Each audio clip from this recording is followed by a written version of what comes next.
Hello, everyone. Welcome to Feel Good Friday. How are you? How are you doing? Are you staying cool if you're in the Northern Hemisphere? I'm trying to stay cool. I got my big jug of water here, so I'm gonna sip on this. welcome. So, let's see what's happening, what's going on. Today, we're going to talk briefly or touch on, give a lesson on her, she, the Empress. I've been wanting to celebrate Tarot and all 78 cards. I don't think I've ever done anything like this before where I devoted a video or a live to each individual card and their meanings, and maybe even throwing out an activity of like, okay, if you got this combo with this card, how would you read it? It's just a fun way to connect with the cards and also to catch up with you all. So this is one of the things I'm doing in addition to Feel Good Friday. And I also do readings. So if you would like me to pull a card or two or three for you, if we have time, then I'll pull cards because I'm so grateful for my subscribership. Yes, thank you. And my membership, my peeps in the membership. I want to give a special shout out to my members, both my channel members. Thank you all so much for your support.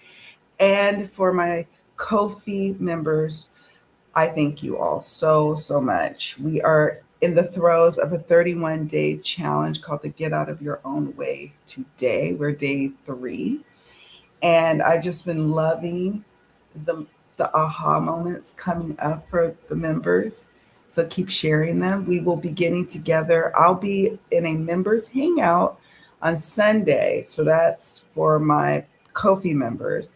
But before that, members only live on the channel from 2 to like 2:30 Eastern Daylight Time. I want to touch base, see how you all are doing. If you want me to pull a quick card for you, I can if we've got time. But most importantly, I want to check in and see how you're doing if you are doing the challenge. So those are the announcements. Hey, Adam Bluefire, how are you doing? It's good to connect with you today. I got to make my way back over to the Facebook page and see what decks you've been recommending. Actually, Donna and I have a special live stream for Artistry of Cartomancy coming up this month. It'll be here on my channel. There's a topic that I think that you'll be most helpful with. It's a surprise, but we'll give you a heads up, Adam. It's because we're gonna want some of your your tarot deck recommendations. So stay tuned for that. Okay, so without further ado, let's talk about the Empress. Take in the colors, the symbolism here, how she's sitting, she's looking at us. And I want to ask you, for the Empress, what are some of the things you love about the Empress card? What are some hangups you have about it? What are some of your favorite interpretations of the Empress? And your depictions. Like, so what tarot decks you have that have some of your, like, the favorite Empress cards? I'll be sharing with you some of the Empress cards that I just randomly pulled out of a few decks of mine. I wouldn't say that they're my favorite Empress depictions, but I wanted to have a variety of like choices to share with you today. Adam Bluefire says, my favorite Empress is the Bloody Mary Empress from the Spooky Myths and Legends Tarot. Oh, I need to check that out. Yay. I hope you will be. I think you'll like it. It's a surprise for you. When Donna and I were collaborating last week, and I said, oh, this is going to be one that Adam Bluefire, our Adam, is going to enjoy. So yay. So it's a surprise, and you're the inspo, for me at least. So Empress, I'll have to check out the Bloody Mary Empress from the Spooky Myths and Legends Tarot. I don't think I know I don't have that deck, but I'm going to check that out. Now, let's talk about some card interpretations for the Empress. And I'm going to also give us some like activities, if you will. The first thing with the Empress is let's just take in the color. What color predominantly shows up for you? For me, obviously it's yellow, right? We see that yellow. And, you know, when you think of yellow, what do you think of? You think of optimism and positivity, warmth and growth. There's green here in the trees, and there's also this little right here. There's green here, and green is associated with. And we're talking about color associations: life and nature and fertility, health. I suppose in the reverse, it could be envy, like green with envy, right? There's red here. She's sitting. She's sitting like so. When you're sitting, you know, there's a sense of you need stability here. And we know that with numerology, number 3, which is the Empress here, there's that foundational, you know, 3-legged stool, if you will, where you can plant and sit and have a strong foundation to build upon, right? But we have red, so it can be passion and love, sex, sensuality, anger and danger. But I think that that would be more of the in reverse, like anger and danger. And here, there's a river flowing here. She goes with the flow. She's receptive, blue, calm, and peace. So when you're interpreting cards, you can get into numerology. That's one correspondence. You certainly can get into astrology. You could get into color associations, card combinations. Yeah, you can also look at the symbolism. Look at the wheat here. Fertile growth. And she is pregnant. We can't miss that, right? Can't miss the she is pregnant part. She's with child. Now, this could be something that is a bit triggering to some of us because some people don't desire to be a mother.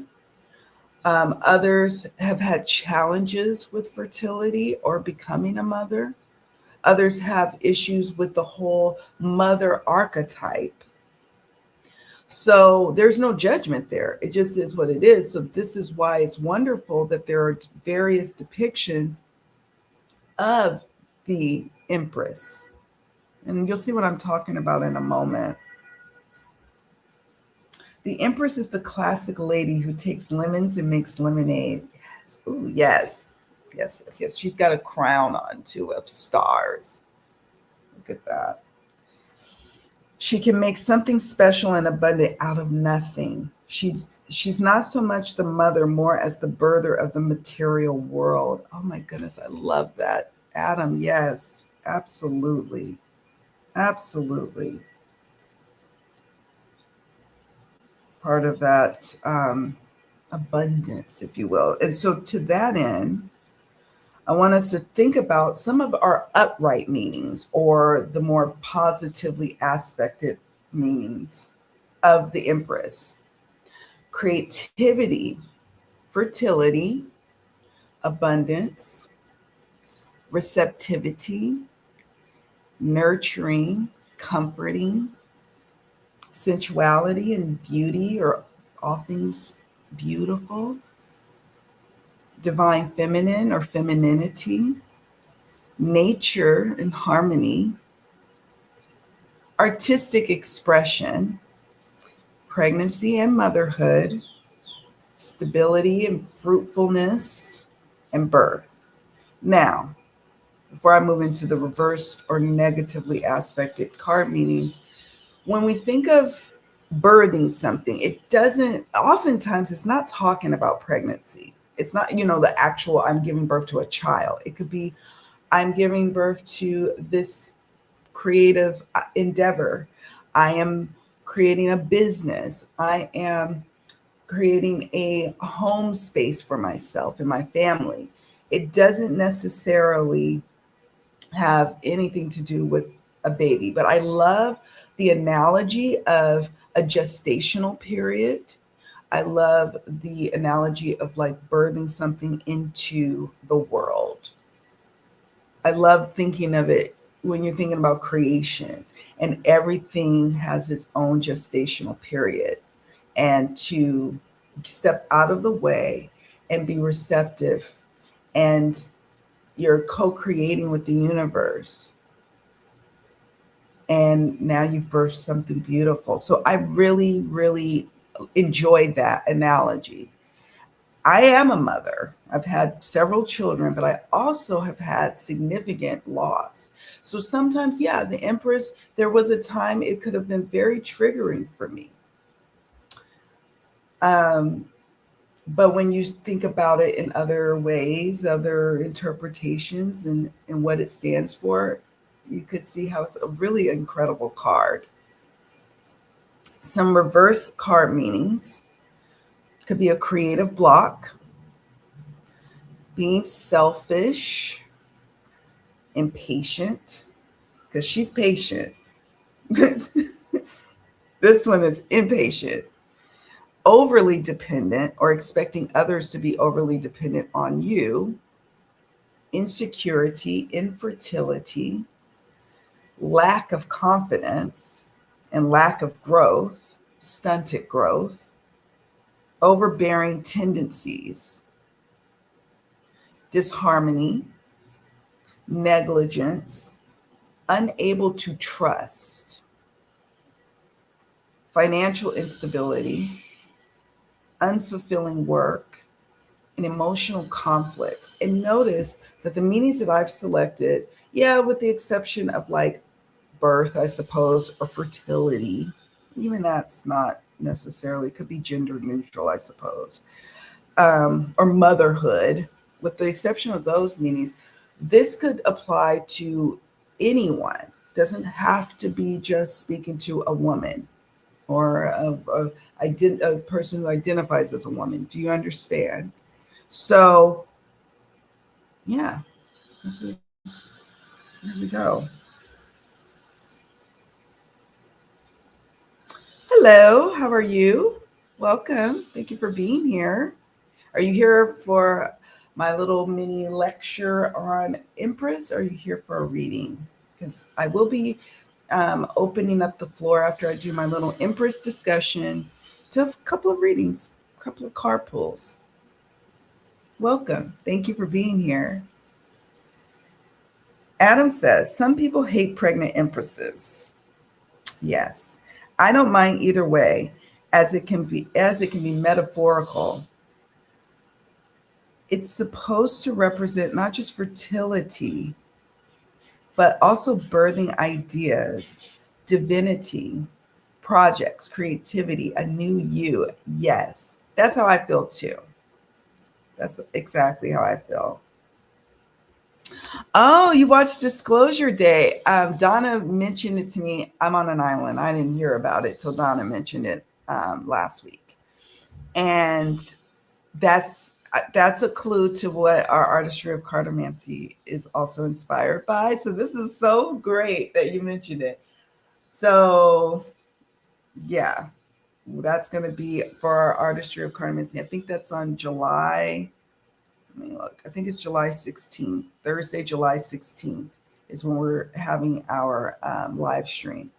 So your question is, the film, you hated it, making gray aliens victims and heroes when they're not. Will official don't do any alien disclosure this year, and will it be truths or lies? And so I didn't ask. I don't know if did she watch it. I don't know if Donna actually watched the movie. She just mentioned it, and she shared an article with me about the idea of like disclosure of the officials, the people, the gatekeepers in the political and government and military realm. All these people and these spammers. Um, will they eventually disclose? We know that there's been various whistleblowers coming out in recent times, and so we were wondering, we're going to probably pull cards on that as well. We're like, what's to come? So we'll probably be doing a more in-depth reading. Let me see if you have a question. So we'll pull a card or two for that. I'm going to save your question and then come back on my channel. I'll be hosting Artistry of Cartomancy, that episode here on the channel, where we're going to share some decks that we would use to take on this topic. That's why we think you would be great with help, sharing what decks you recommend.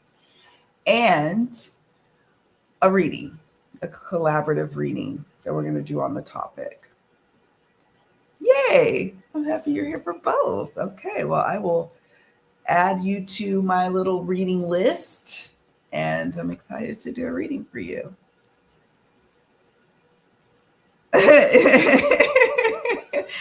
Well, that's okay. I did a spoil. I totally spoiled what our July 16th Artistry of Cartomancy episode is going to be on. And so, yeah. So it's so funny that you mention it. I think people probably have the general gist of what Disclosure Day is going to be about. And when I can finally watch it, I'm going to have to pay for it. I guess I could go to the Capitol and watch it, but you're saying you hated it. I do not want to travel 2.5 hours from here to the Capitol to watch it just to be disappointed. So I'll probably just pay for it and watch it on my TV here. Like once it gets to a place I can purchase it online, I'll just do that. Disclosure Day. Was the film made with good intentions or bad intentions programming? Okay, I will add that part to the list. And that'll be something that'll be interesting when Donna and I talk more about that, during our episode, see what she comes up with. You're welcome. You're welcome. Okay, so let's go through a few Empress. Okay, I got them there. Empress card depictions, and then I'm going to do a quick exercise, and then I'll pull some cards for the folks. Hello, Donna Riedler. Welcome. Thank you for being here. Happy Friday to you. How are you doing? How are you all doing? How are we hanging in there? All right, so here is from the Good Karma Tarot. And I want to, obviously, she has a full belly, right? So this is the depiction here. She has a pomegranate tattoo with leaves tattooed on her arm. We see that yellow. Remember, I was talking about yellow here. And so we look at the card colors. We even have white. So when I look at my handy dandy color guide, let's see. Yellow, positivity, optimism, warmth, and growth. There's a lot of green here. And she has an orange headband on. Orange is creativity, expression, fun, and success. Green is life and nature, fertility, health, and envy. White, because we've got puffy white clouds covering the yellow sun, is purity, innocence, simplicity, and clarity. And she's sitting on a blue stool. Again, a three-legged stool. And I talked about that with numerology, that three-legged stool concept of a strong foundation to build upon. And this is blue, so it's calm and peaceful where she's sitting in her garden. So that is the Good Karma Tarot. Full belly, growing something, gestation, right? Next up, we have This Might Hurt Tarot. These are strawberries, which I think is a nice little, as opposed to the pomegranate. On her skirt, there's strawberries.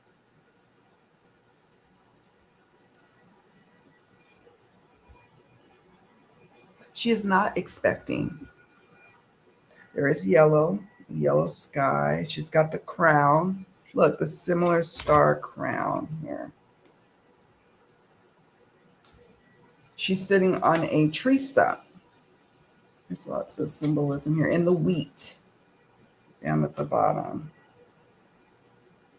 And the stone and here with the carving. We have the carving here. Green, fertility, lustful even. She's giving kind of a lustful look. Sensuality. She's barefoot. There's flowing water in the background, just like here.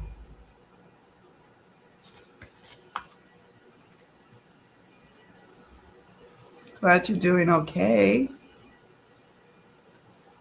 So Adam says, the new mass market deck, the Soul Seeker Tarot, has a very odd Empress. She's scowling at the reader, staring right through your soul. She's what made me buy the deck, because she's kind of a mean Empress. I love that. Because why do we collect decks, right? We talk about this all the time.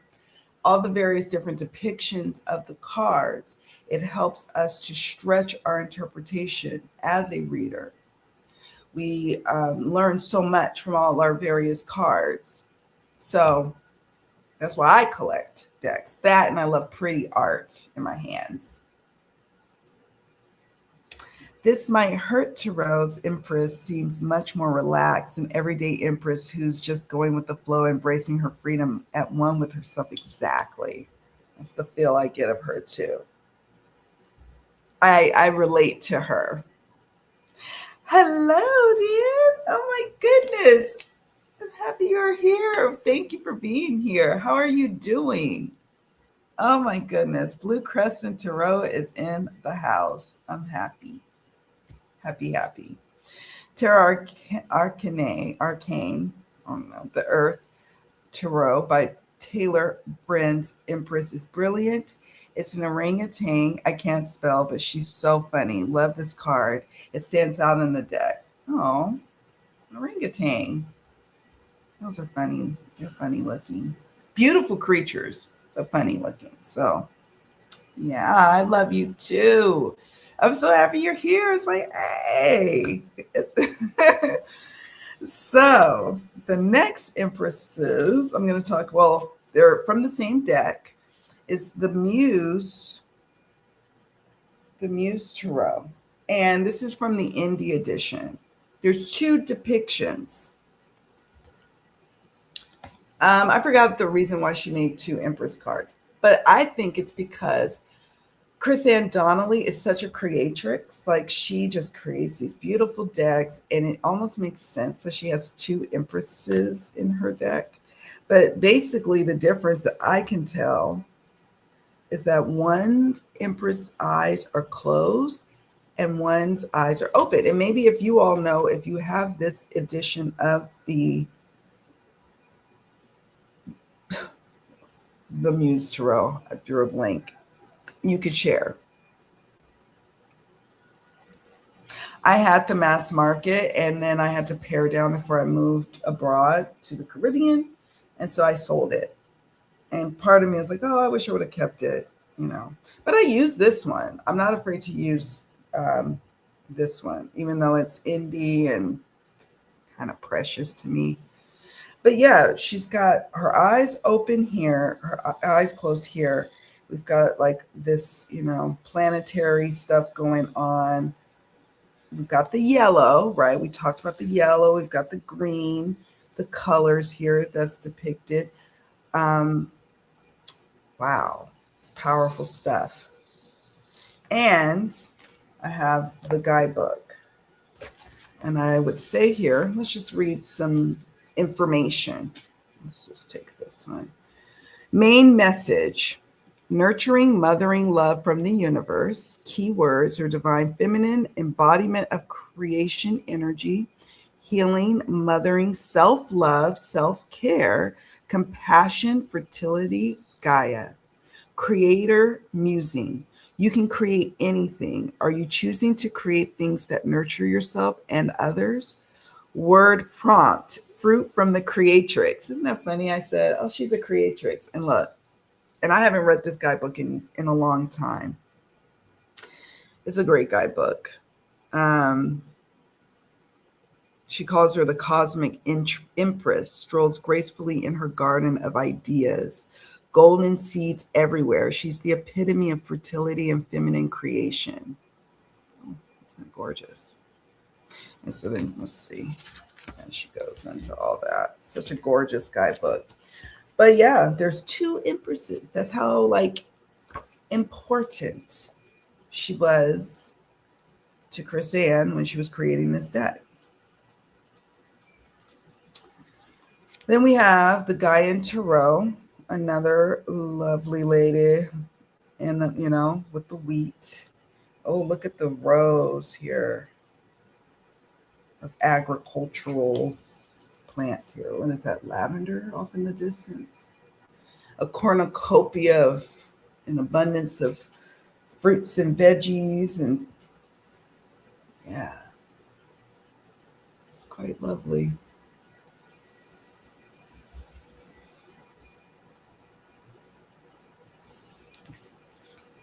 Then we have here the Empress from the, oh my goodness, where is it? Almost like always. Here we go, the Cosmic Tarot.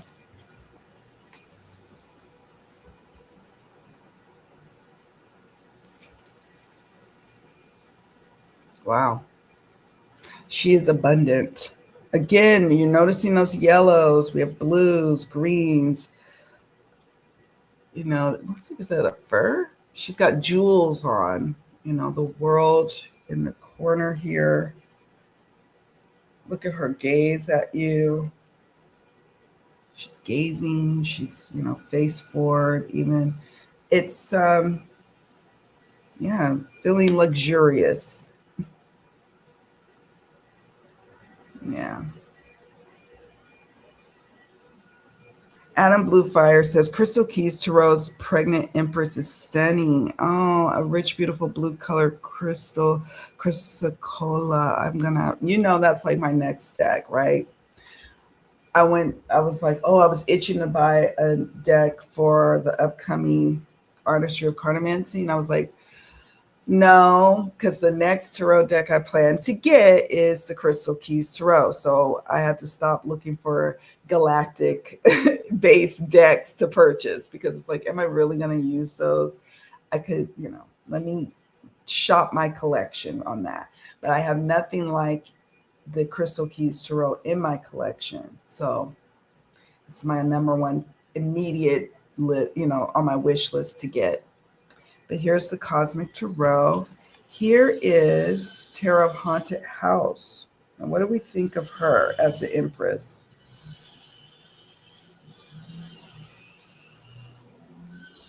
You have the yellow lights or lamp here. She is, I mean, she's holding her belly, but she doesn't have a full pregnant belly here. So there's that. I think this card leans into the sensual, you know, beautiful card meanings here. Divine feminine and femininity. She's sitting on a bed, which could represent stability. What do we think of this one? And then we have this, the Mystic Palette. Oh, and I have one other one. It's this one. She's gorgeous as well.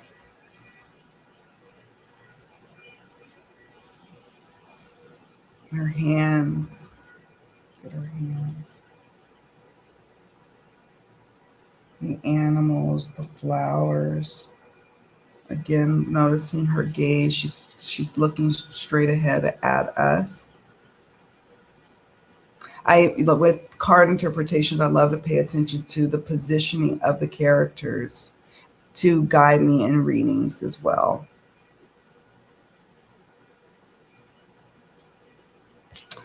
Okay. And then we have here the biblical tarot. I have to thank my friend Giovanna for gifting this to me. And I want to share with you. I haven't done a flip through of this deck yet.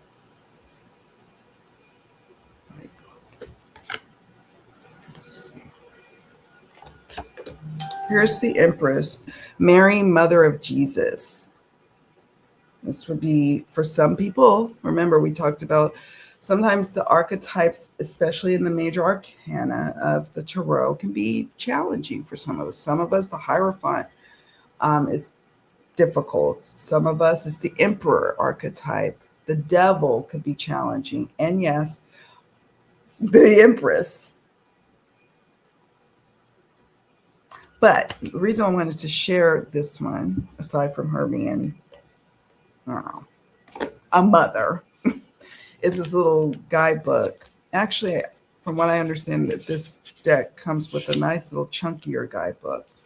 So the Empress here, Mary, Mother of Jesus, upright meaning, nurturing and maternal energy, creation and fertility, strength and gentleness, intuition and emotional depth, protection and comfort. And reverse meaning, overprotectiveness or smothering, neglect of self-care, emotional imbalance or dependency, block creativity or fertility, loss of intuition or disconnection. Interesting. So some of us could really have a hard time if you have, said, I can't do Christianity or any forms of it at all. Obviously, this would not necessarily be a deck for you. But, so it could work for others. So those are the ones I wanted to share with you. Again, I'm curious if you're watching this on replay, share some of your favorite Empress depictions, your favorite decks, or decks that have your favorite Empresses, or challenging or affronting Empresses where you're like, oh my goodness, this is a hard one to digest. We want to hear from you. And if you're in the chat now, we'd love to hear from you as well. The Muse Tarot's Empress is very cosmic, more universal gatekeeper. Yeah, I like that too. Universal gatekeeper. Anna Case Tarot's Empress always made me laugh. She was always an infamously less attractive Empress. I remember her. That looks a bit moody. She's kind of a cult classic Empress because she's so odd and ordinary at the same time. Yes, yes, yes. Donna says the Anna K Empress freaks me out. I remember her, and she's memorable. She's memorable. Blue Crescent Tarot. Check out her channel, by the way, peeps. Lots of just feel-good content over there with our Deanne. Deanne says, that reminds me of when I was pregnant with Max and there was a tornado close to our house. Remembered being so scared but calm in the basement, and I took a selfie when we were all clear. Oh, that would make a powerful Empress card. Yes, how scary. Tornadoes scare me. I've only, in Sacramento, strangely enough, we would have really mild ones, I guess, during our little tornado season. People don't realize that, yes, even California, Central Valley can have them, but they're nowhere near like the Midwest and like the South. Like the tornadoes there, like at least my experience, they might rip off or knock down a fence or rip off some shingles off of a house, or maybe even cause some damage and knock over a tree and really damage something. But yeah, I was like, it's kind of scary. Hurricanes scare me too, though. Yeah, so there's that. Anna K's Empress is kind of the old lady on the corner who knows everything and means business no one messes with. And to that end, when we think about the Empress, she, just like the Emperor, is presiding over and ruling over an empire. So when you say that, the Empress is kind of the old lady on the corner, that's her corner. That's her empire.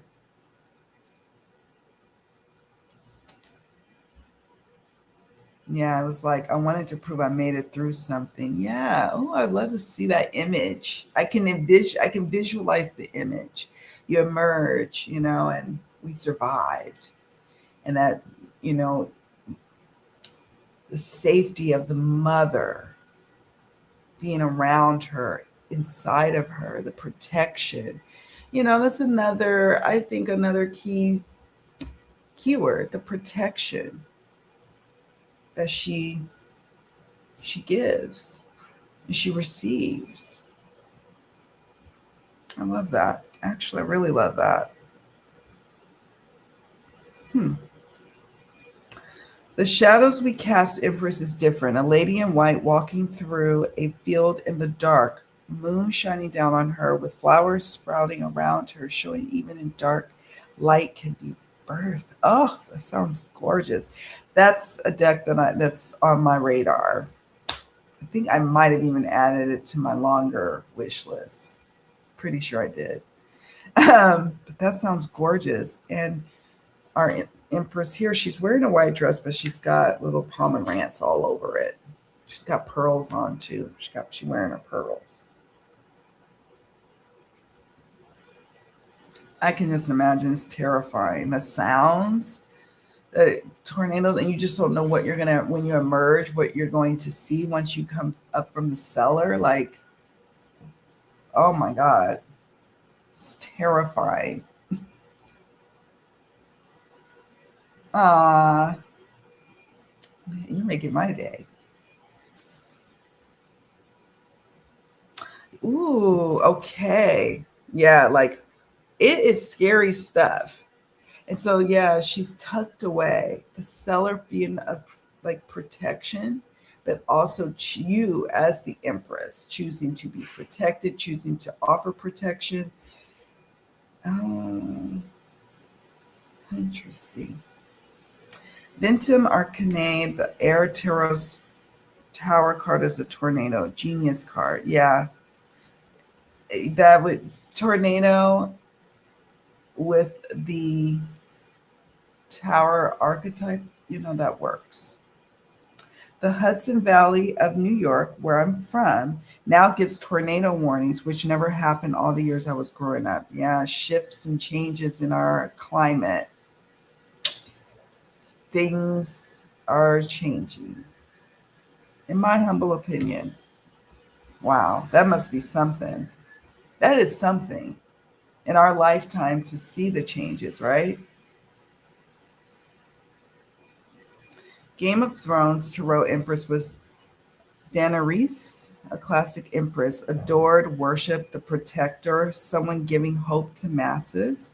But um, Daenerys, my husband watched Game of Thrones start to finish. I would only casually look like, oh, it's on the screen, so I don't know the characters' names. But Daenerys did fall from grace at the end, so she had a reversed, she had a reversed Empress moment. Not the same as a tornado, but Spain had that countrywide blackout last year. I heard about that. For a whole day, it was scary and freaky. People's reactions. Yeah, it's unsettling. I remember that. It stood out in my mind like, oh my God. It touched many news sources. We were like, oh my goodness, Spain is without power.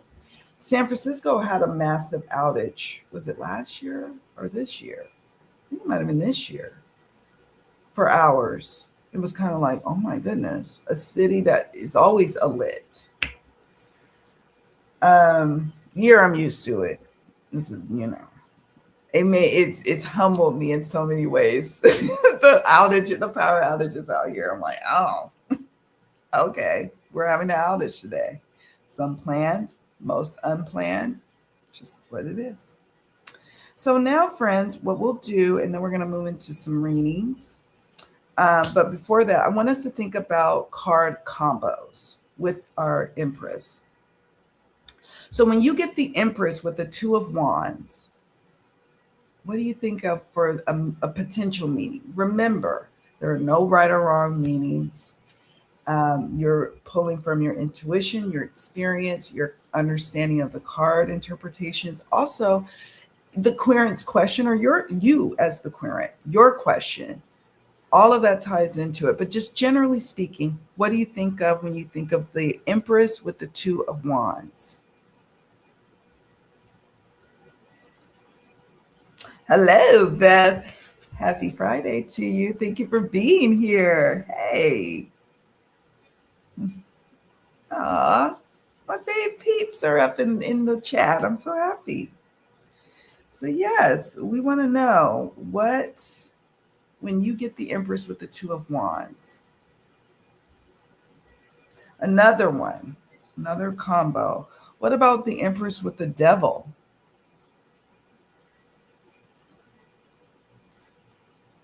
Okay, so Donna says for the Empress with the Two of Wands, it's time to take the next step in a creative endeavor.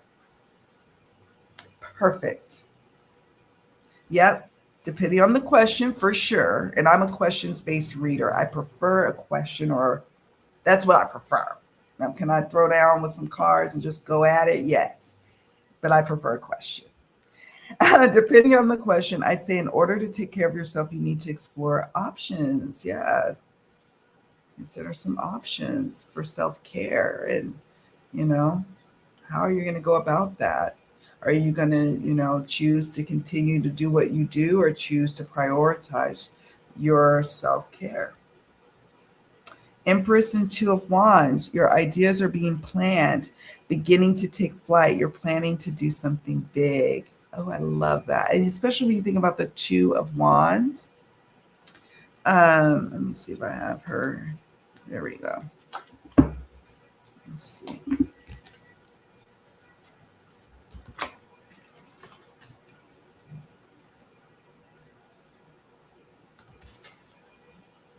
Yeah. And then with, let's say, the Empress and the Devil, what do you think about that combo? What do you think about that combo? Let me see if I can find you. There you are.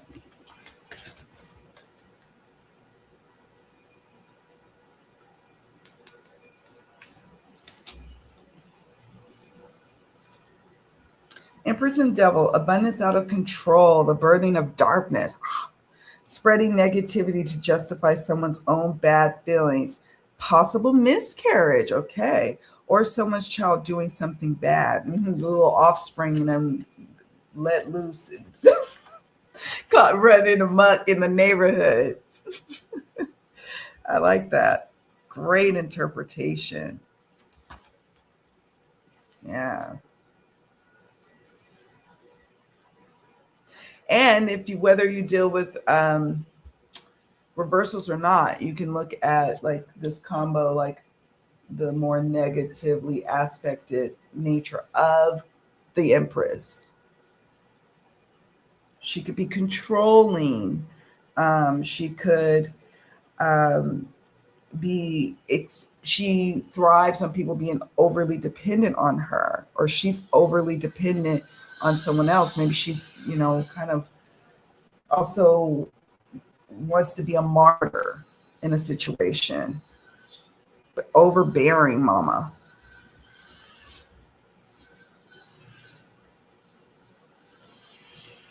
Empress plus Devil, you're not taking good care of yourself. That's a great one. You're not. You're engaging in toxic behaviors and patterns and unhealthy cycles that aren't supporting you. Empress and Devil could also be maximizing on one's bad habits, taking them to breaking points in excess. Absolutely. Or maybe your creativity is being stifled by worldly concerns. I love that. Yeah, I could see that affecting a lot of us right now, for sure. Beth says, or the best way to take care of yourself right now is to go out and have fun, have some debauchery. So, yeah, you could. One of my favorite card meanings to the Devil is let's go out and do something naughty. Survive it, of course, but do something naughty. Live a little.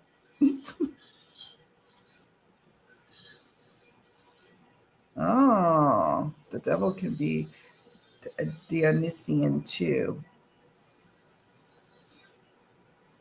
I like that. I agree, Beth. I agree, Donna. I think, yeah. Sometimes self-care is indulging in that cake, the entire cake, the entire chocolate cake. Sometimes it's going out with your friends and, acting like you're young again. Sometimes it is, yeah, doing, taking risks that otherwise you would not normally do. So the devil isn't always like this bad card. And I suppose you could take the positive aspects of the Empress and kind of neutralize the devil. Okay. Y'all are doing fantastic. Okay. And then lastly, when you get the Empress with the Queen of Swords,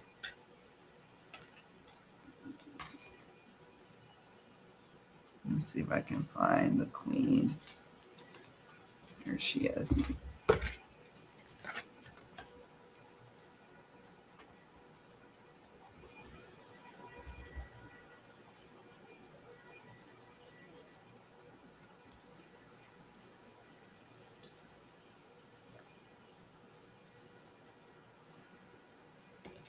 Queen of Swords and the Empress.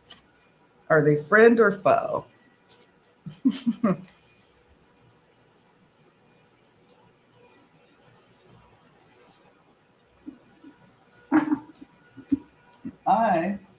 While I wait for you all, I'm going to grab the Luminous Flow Tarot Ethany's deck to do some readings.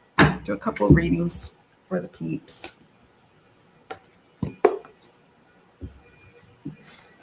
The Empress. Let's see. Adam Bluefire says, reminds me of the Housewives Tarot's Devil, which is a literal chocolate cake. Love that deck and card. It's a couple from that creator. There's a couple of decks I want to get. I have the Pope Tarot and I have the Zombie. I think that's the same creator. I want to get the sci-fi one and there's another one. It might be the Housewives.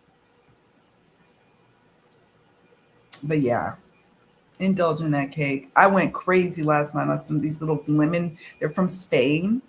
A lot of my favorite imported foods and like desserts and stuff are from Spain here. And what's the name? I have the little wrapper. I found these yummy little cakes individually packed, and I ended up eating the whole bag. There was like lemon ones, and I found some like brownie ones. I ate the whole bag of the lemon ones last night, like a fiend. Maybe mommy issues. Yeah, I could see that. Empress and Queen of Swords, a regimented leader, someone in full control, maybe harshly so, a tyrant. Yeah, she means what she says what she means. She's boundary setting. She's more, yeah, I could see that. I like that interpretation. Empress and Queen of Swords, self-care requires honest communication, or I yell because I care.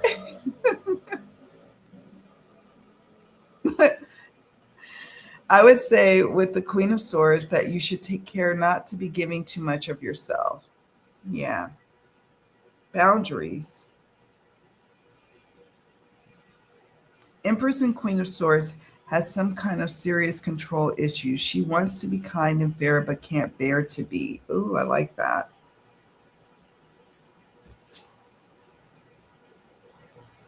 Yeah. Nice job. Great job, folks. I like doing the little card combo exercises. Next time, I guess we'll pose a question. We'll pose a question, but great job. Where did I put my Empress? I keep my, how did I do this? I'll put her back in order. This is my teaching deck, if you will. This one.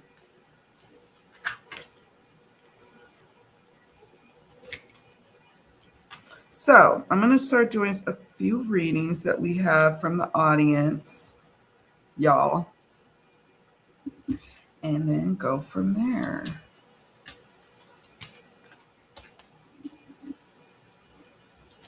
Okay, what am I doing here? Okay. I'm going to mess with my cards. I'll just put you guys to the side for now. All right. So first up, Adam asked a couple of questions related to Disclosure Day, and I won't go too far into it only because Donna from Artists and Oracles and I will be doing our usual Artistry of Cartomancy series. You know, we got a regular little series going, and I hope you all join me. We'll share the decks that we use for those types of readings, these galactic kind of readings. And we are going to seek out recommendations, what types of decks you use, and then also we'll be doing readings on this topic. So stay tuned for that. Okay. You searching the photo? Okay. And I hope you share it. I'm like, where can you share it? I want to see it. Such a powerful, when you think about like the Empress depiction of what you described, that is a beautiful interpretation of the Empress. Yay. So let's see. The Yukaika, is it Yukaika or Yukika? Tarot's Empress is interesting. She's been renamed Matrix. Oh, I like that. Oh, cool. Am I in your tarot group? Oh my goodness, I don't know if I am. Am I allowed to join? I'm like, is it like members only or something like that? I don't think I'm a part of it. I would love to see your picture. Okay, so Adam asks, I watched Disclosure Day and hated it. Hated it. Does anybody know what that's referencing to? Making great aliens victims and heroes when they're not. Will official dome, the powers that be, do any alien disclosure this year, and will it be truths or lies? Okay. And then also you ask, Disclosure Day, was the film made with good intentions or bad intentions or programming? So this is going to be interesting. I need to save your questions because I might revisit those when I see Donna. I'm going to work with also my Illuminati Oracle. As you know, Adam be bringing the questions. Well, I got to bust out the Illuminati Oracle. Okay. And I had already, let me see, separated. Well, that's going to be even more of a spoiler alert. Never mind. Now, let me see how I can take on this. First, will there be, let's just see what card comes up and we can work with that. Will there be further disclosure from the powers that be, the official dome, of any alien disclosure this year? And then the energy of it, will it be truths or lies?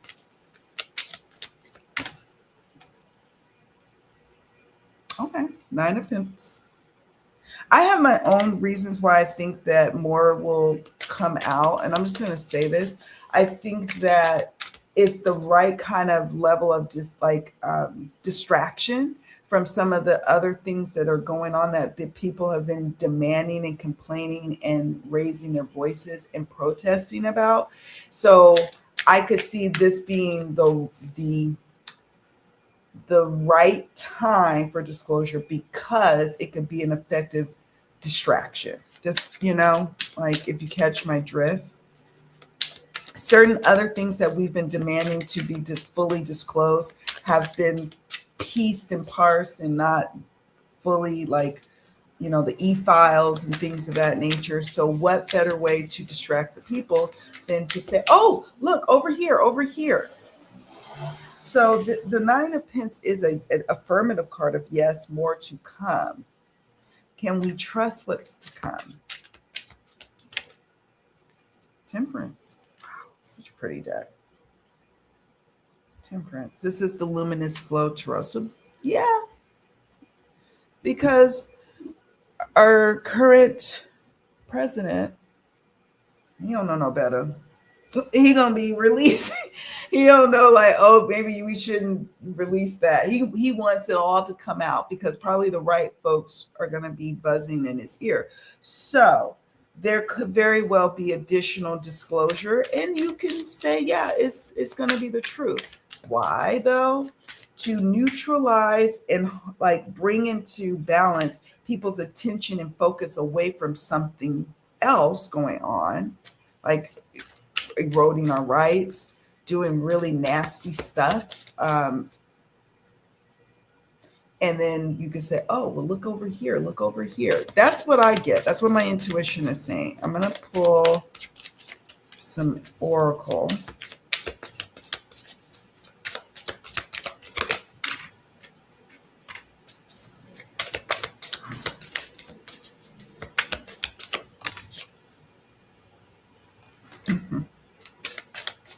This might speak more on the intention.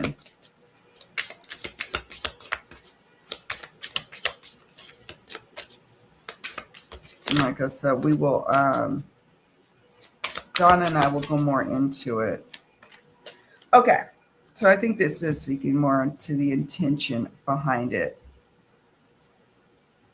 And a positive thing that would come from it that's truly positive for us. If you're asking me if I think the intentions are pure for why they would release it, not necessarily, because here we have corporate profits and weaponized fear.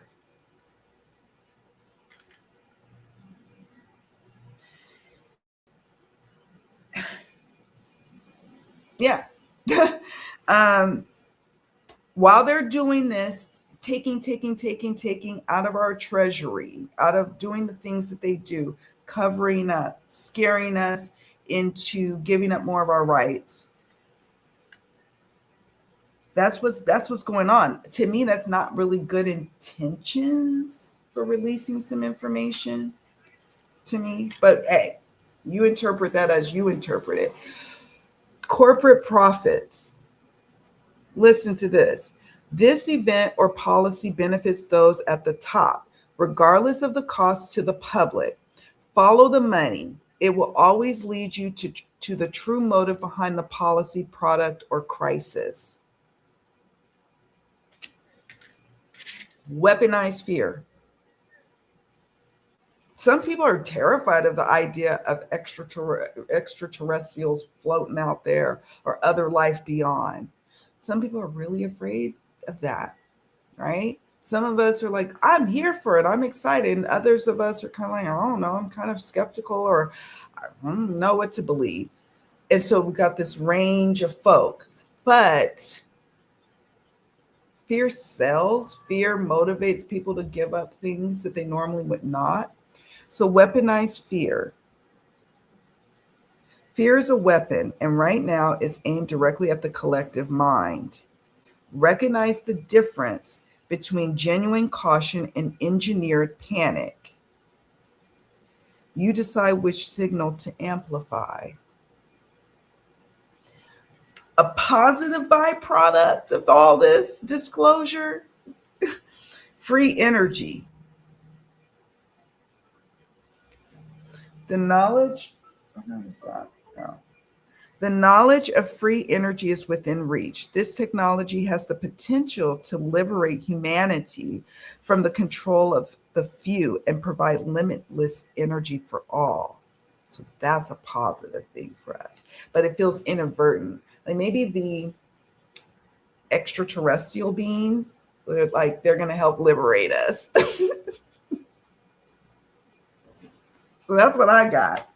You all let me know what you think of these questions. I mean, and Adam, let's try to remember these questions for when we link up with Donna on the 16th of July. you know? Let's see what comes up when we all collectively read on the topic. Donna says, Donna Riedler, often empresses can be seen as too giving, always busy taking care of others. Yes. But in the case of a pregnant person, they literally need to take care of themselves first to protect who they are carrying. And so with the Queen of Swords, that's like an invitation to say, no, I have to set boundaries. If you've ever been expecting, you know how tired you are. And if you're ever birthing like a business, for example, a whole new entrepreneurial endeavor, or you're creating something that takes all of you have to sometimes be very discerning about your time and energy. And that's where the Queen of Swords comes in and says, this is what you need to do. This is what you need to let go of. And you've got to protect your energy. Yep. Thank you, Donna, for that. Yeah, that's what I think too, Kim. It's a distraction. Totally. It just works out in our favor that we get this information, but that still does not negate that there's still other things that we're being distracted from. It just is to me. I have to, oh, you have 24 stalks of corn or for a salad for tomorrow. I'm here and listening. Oh, you have to husk. Oh my God, that's a lot of corn. Oh, I used to love doing that. We have corn out here too. Actually, when we first got on this property, it was a lot of corn. It hasn't grown, and I don't have a green thumb like that. So it just, the first year we were here on this property, there was corn growing. I missed husking it. I missed that activity. It's so satisfying. When they say like some of the activities you do are satisfying, to me, that would be satisfying. Also like chucking peas, or snapping beans. I like that too. Donna Reeler says, aliens don't scare me nearly as much as people do. Exactly. I welcome the unknown. And I'm not as scared. But yeah, people with crazy motives, yeah, they scare me. It sounds like the powers that be are trying to use something like the extraterrestrial topic to their own advantage. Yep. Spin it before they can get spun. Absolutely. And all this, funding, and, at the military level, and, the government spending of it, and what they can funnel that money to this and funnel that money to that. So, with the 9 of Pence. The powers that be have backed engineer alien tech for decades and hid it from the public. And so then that's what I'm hoping Don and I explore. Like, why would you do that? Like, oh, a lot of time, I think for many years, decades, people thought, oh, it's because big government wants to protect us, right? They want to protect us. They know what's best for us. They're fearful of worldwide panic. There's many things that have come out throughout the years that we all collectively took and handled just fine. So to me, it does spin back to money and individualistic motivations. So yeah, that's what I got for you, Adam. That's a great question. You always ask these wonderful questions so I get to, stretch my reading repertoire. So yeah, think about how much people, individual states, countries fight, disagree. Keeping this info from the whole world for so long would require a level of coordination and cooperation I don't believe. Yeah, I agree. Can you imagine? And see, this is why I think the person that's in charge of America right now doesn't have the wherewithal to even understand or grasp that, and would just, because the heat needs to be shifted away from that said person, they would just volunteer this information and be like, oh, open, wide open. So we'll see how this pans out. I could see the president definitely just saying something, or being influenced. Is that a good or bad thing? I don't know. But here we are. Here we are. So yeah, is this user still available? If you are here, let me know and we can pull a card or two. If you have a question, a specific question in mind for a reading, I will pull a card or two for you. If not, definitely join me for another Feel Good Friday reading sesh. I will be also joining Scott from Scorpio Sun Tarot, I think next weekend or the weekend after. Let me look at my calendar. Let me look. We always do readings, and I love when my people, my subscribers, come from over there, from here, my channel. You can go visit Scott over there and vice versa. I love when that happens. Let me see. No, Scott, we don't get together until the 18th. But if you're still here, let me know. And if anybody else, I have time for like another reading to do. If you're wanting me to pull a card for you, I would happily do so.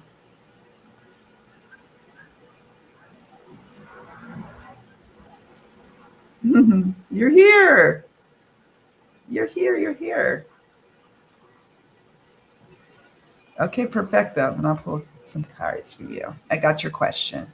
So Adam says, thanks, Kim. Nailed it as always. Nine of Pentacles also speaks to people getting some power back. Oh, I like that. The aliens, be them good or bad, would rock the matrix from the roots. Oh, I love that. Almost like this particular, she's almost floating.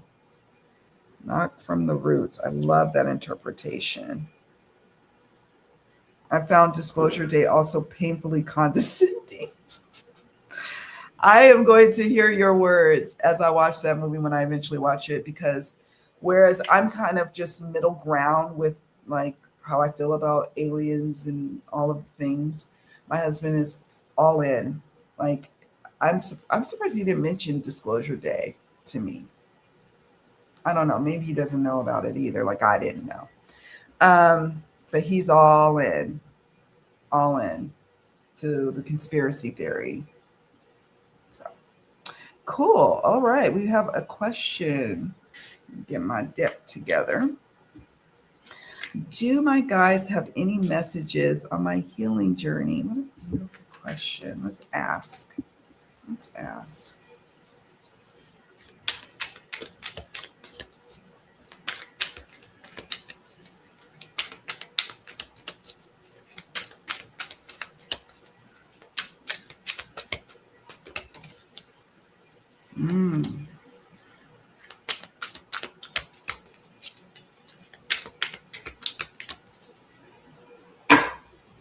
Shuffle. And working with it. Okay.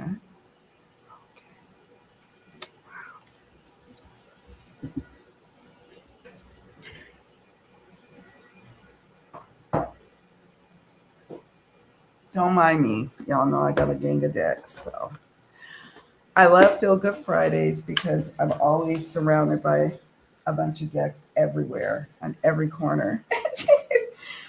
All right, let's see. Do my guides have any messages for my healing journey? Oh, I got a goosebumps there. Mama.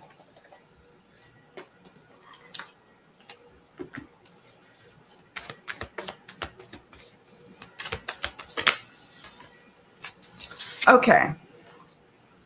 Oh, wow. So let's first talk about the tarot that came up for you. So, death, don't be alarmed. I know it's like you're asking about your healing journey, and it could be like, oh my God, what does that mean? But what stands out to me with this death card is the Phoenix. And I kid you not, when I saw this card, I got like goosebumps. And then I got the Phoenix card from the Spirit Animal Wisdom. So there's something about that transformation, rising from the ashes, being like you're in this transitory time of healing and growth, leaving behind what no longer serves you, and rising up to what is. It's a change. It's, if you're asking, you know, your spirit guides, like, it's the circumstances surrounding this shifting and changing. This card, along with the Nine of Cups and the Queen of Pentacles, says, yeah, there's things shifting and changing here. Your wish of some sort of evolving, and then, you know, I don't know if this is emotional healing that you're doing, physical healing, spiritual healing, all of the above. But it's like, yeah, you know, the shifts and changes are happening, and it can sometimes feel like nothing's happening, but underneath it all, everything is happening. In fact, the death card is a welcome sign to get when we're like, hey, spirit guides, what's going on? Is anything going on? And so then we move to Phoenix, and the key word here is empower. Fire activations bring creative and spiritual freedom. So I love reading this little guidebook because it always has like little messages here. It also has like crystal recommendations, which I adore. We have Phoenix 42. Let's go to 42.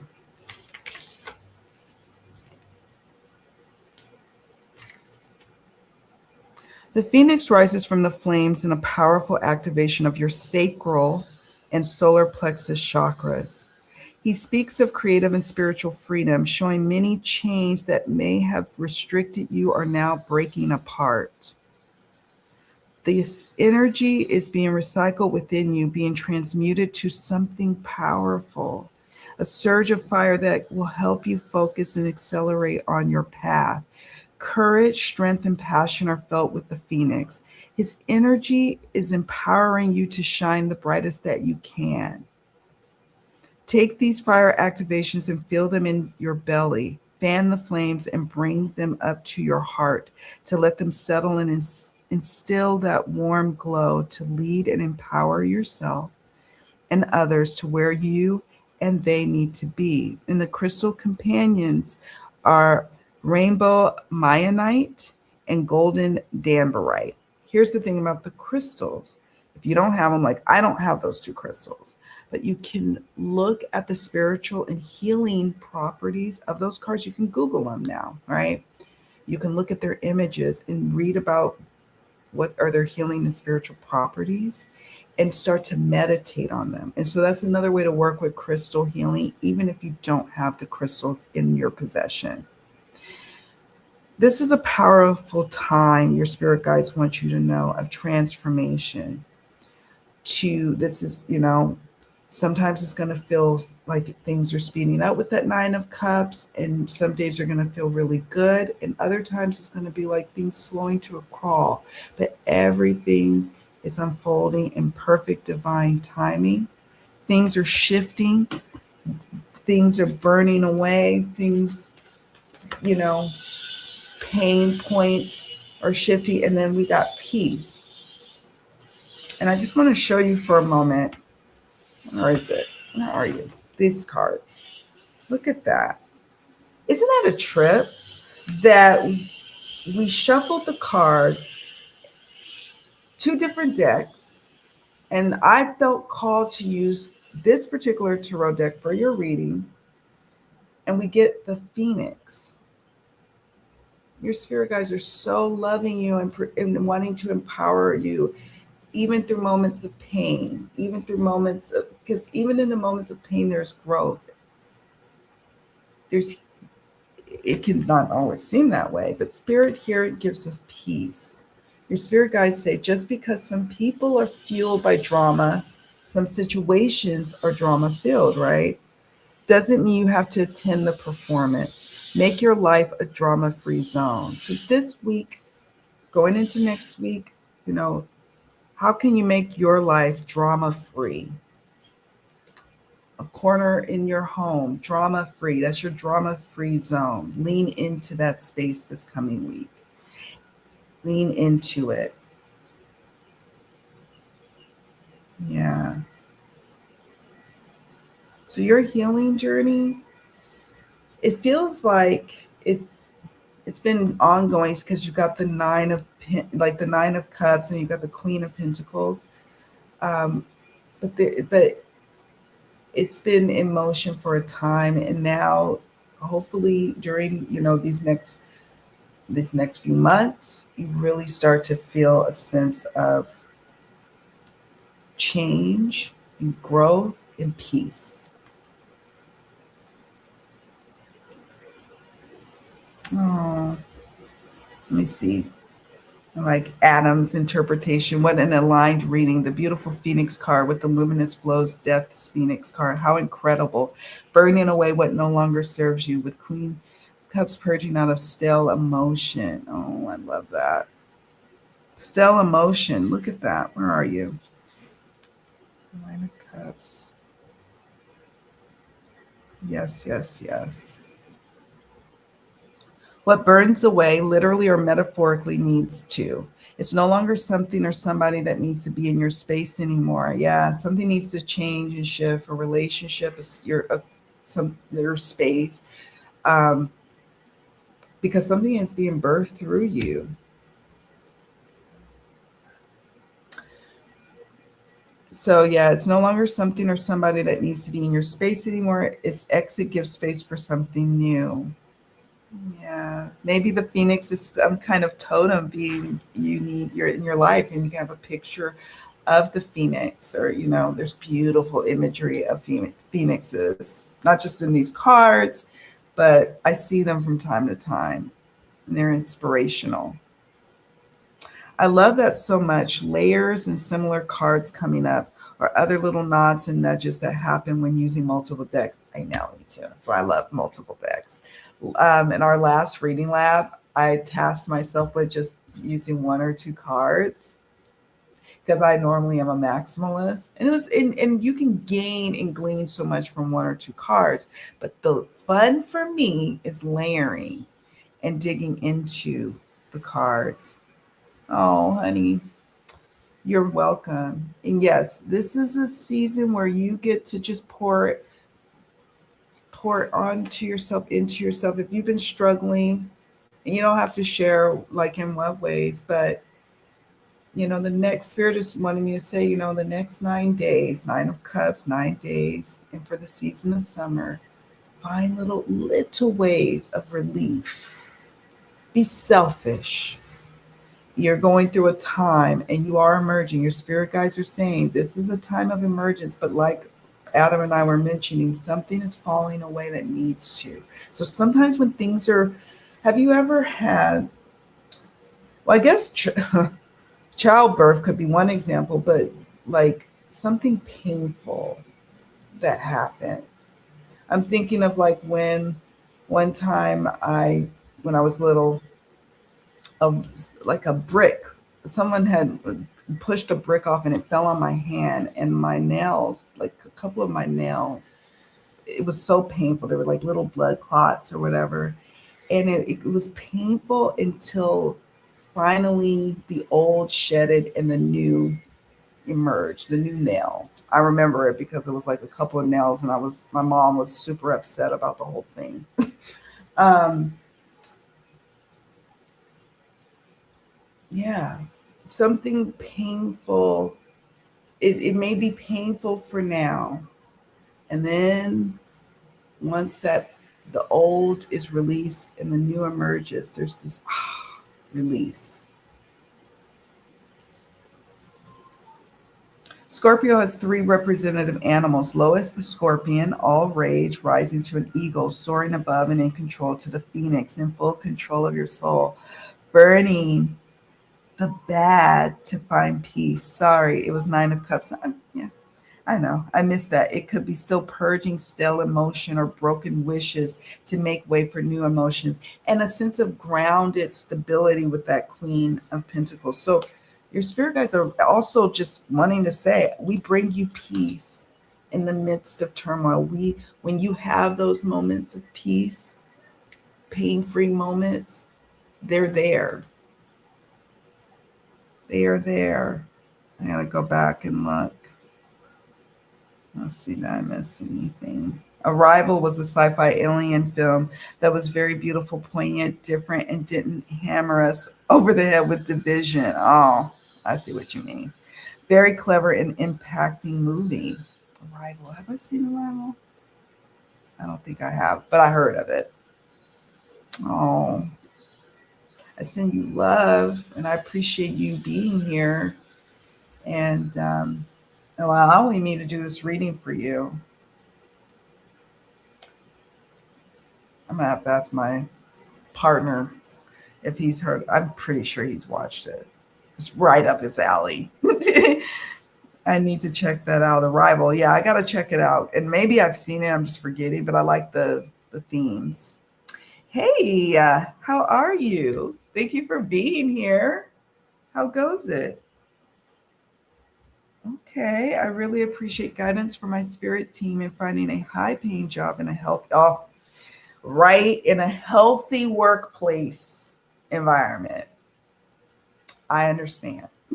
I understand. And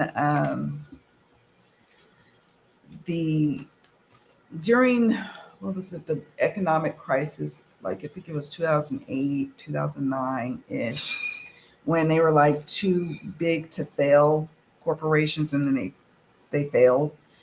I was working, and I was in what I felt was a toxic environment, and it was just like all I want is to go to work and not have the weight of worry on my shoulders, and like just this workload, because y'all done laid off so many people and kept a little skeleton crew, and then you have the nerve to be obnoxious and like power, like drunk, and just I remember that time. I was thinking about that time because the 31-day challenge that I'm doing for my members, I think it was like day 2 or day 3. It was a memory that came up. Like I thought about when was a time when my creativity was just totally shot. Like and that would be a time. A broken workplace can break your spirit if you allow it. And I had to find strength within myself to start to work on creating the life that I wanted and deserved. But it was a long process, y'all.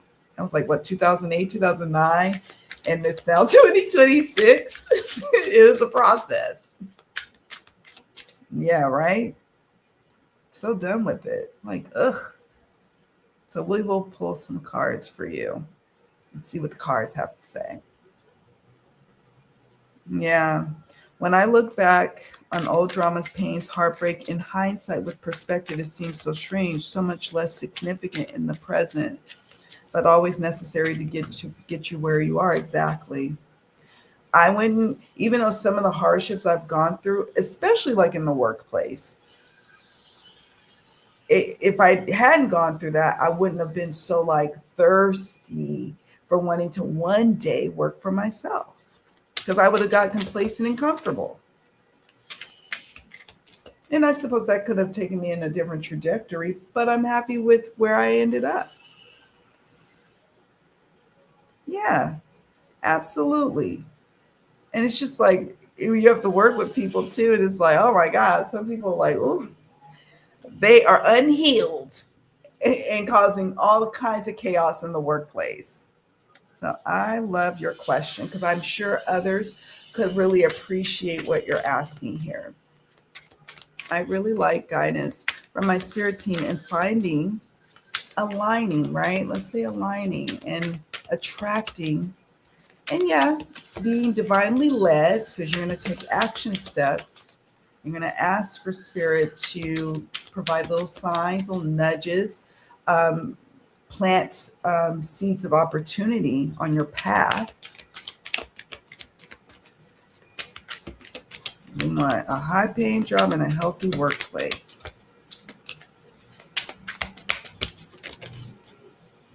Okay, I'm going to reshuffle. clear.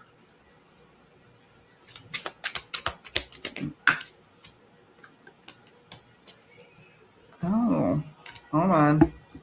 I need to clear off my. It's very saying you need to clear off some space. I got cards everywhere. So I'm going to shuffle real fast.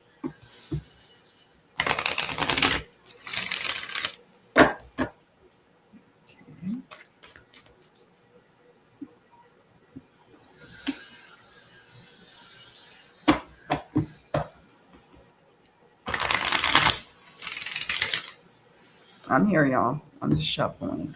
Don't mind me.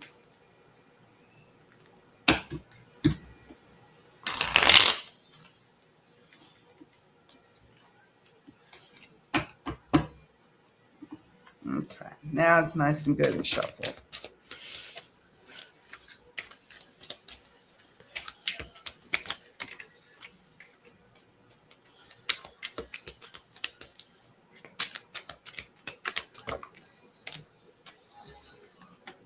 Ooh, now this is going to be fun. We're going to play with some numerology in your reading.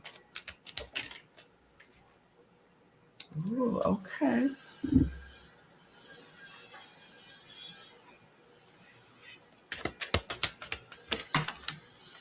That's what I touched on. That's what I touched on at the start of your session. Your sesh. Okay, and one more.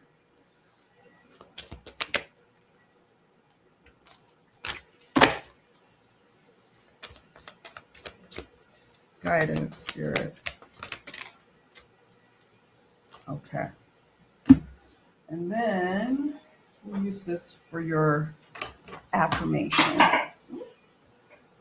Hold on. All right, so let me show you.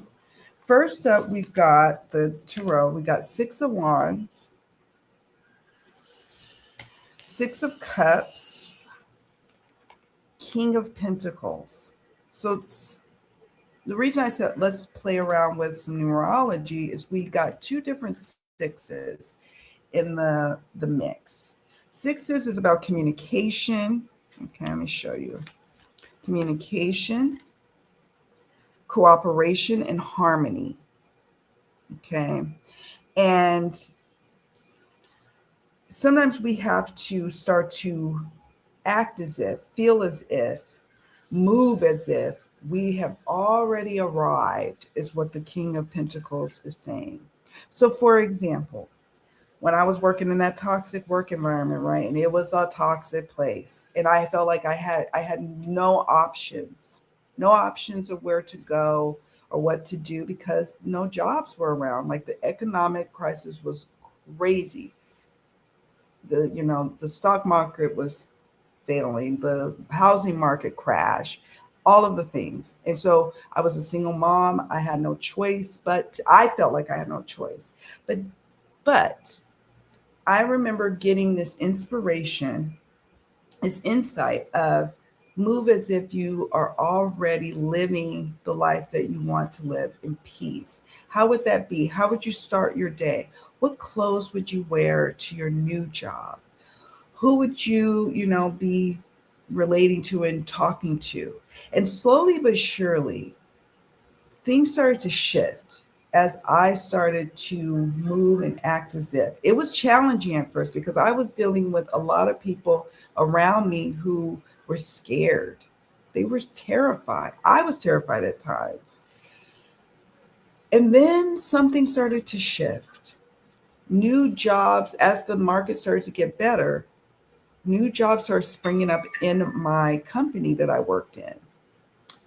And I was like, oh, I've been kind of dressing the part already. Maybe it's time for a promotion. Maybe it's time for me to move out of this department. And because I had started to affirm daily, like, this is the life I dream of. This is what I want.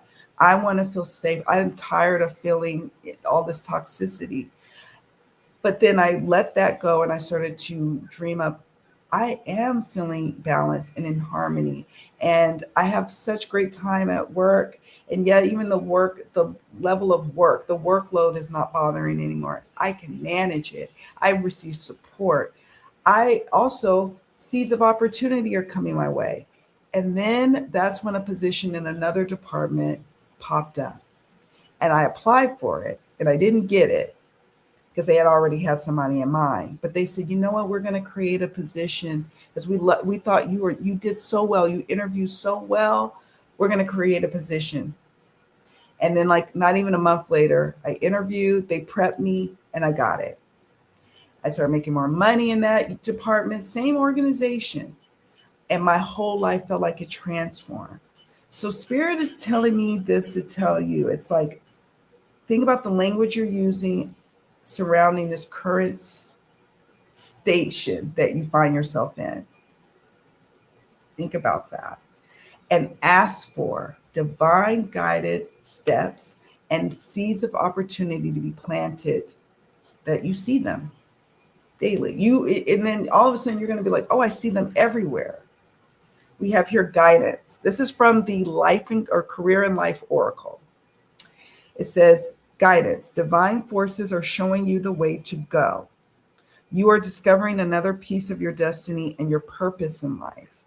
And let me tell you, the job that I left was one that I manifested and loved, but it became so toxic because of all that was going on, in the world and within the organization. And then where I ended up going was even more in alignment. And I enjoyed it so much. And it was so peaceful. The workload was manageable. I set my own day, my own schedule. I was getting paid to do what I love to do, which was arguing. I worked in arbitration and I got to argue on behalf of the company. And and I hardly talked to anybody. Like, whereas before, all day, my phone is blowing up. My email is out of control. Everybody is in my cubicle. Over there at that new department, I'm getting little bonuses every time I turn around. No one bothers me. I get to listen to podcasts all day. It was just night and day.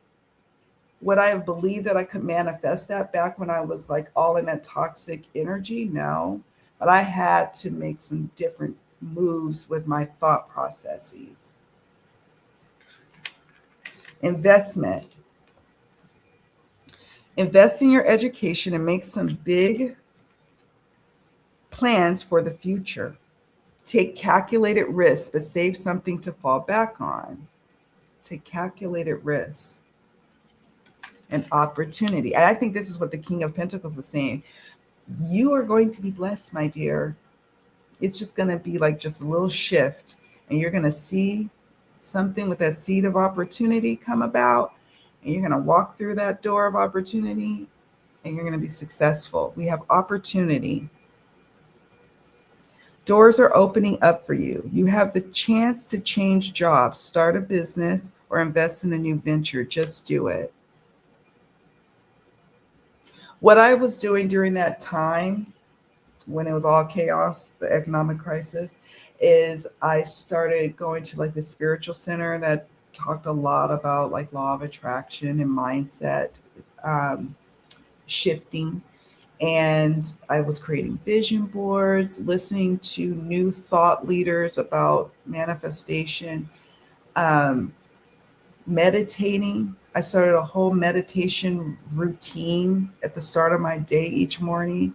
I carved out like 7 to 10 minutes each day, just devoted to that, setting the tone for my day. And it wasn't like these big things I did. And I would write down like all the things I'm grateful for and review them. It was like little things like that. That doesn't seem like it has anything to do with like finding a job. And I'm telling you, all of a sudden your eyes are going to be open like, oh, there's an opportunity that popped up on the internet. Or somebody was like, I think you're the perfect person for this job. And they contact you out of the blue.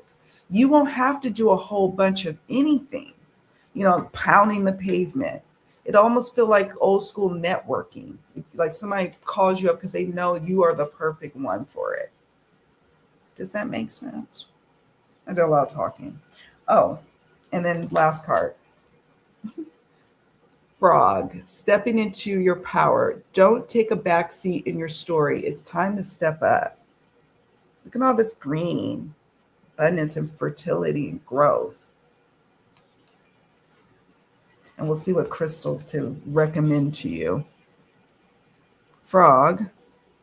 Where are you, frog? It's the only complaint about this deck that I have. It's not numbered, so I have to really use eyes. Here's the frog. Why can't I find the frog? The second to the last card, 70.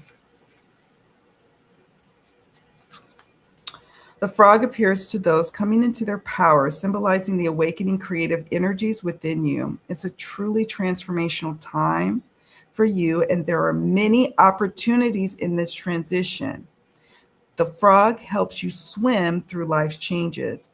His close connection to water will assist you in purifying and cleansing. He can help you release any emotional baggage. He reminds you to make choices based on what's right for you, helping you to maintain your personal integrity. The frog also heralds a prosperous time for you and those close to you. It's a time to enhance your intuition and focus yourself in order to strengthen your connection to the spirit world. A frog can survive in both water and on land. This shows us that it is possible to navigate between spiritual, emotional, and physical planes with ease. Crystal companions is rainforest jasper and mica. I don't have in neither one, but like I mentioned before, is you can look up rainforest jasper and mica, M-I-C-A. Look up whether they're spiritual associations or attributes, and look at the stones, print a picture, have it on your desktop and look at it and take it in. And you don't have to necessarily run out and buy those stones. Some of the stones that they mention are very easily accessible to purchase and receive, and others are kind of hard to get and rare. So there's that. Frog.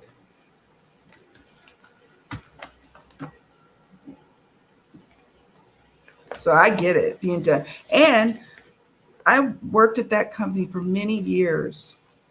And there would be times when every about 3 to 5 years, I need a shift in my career.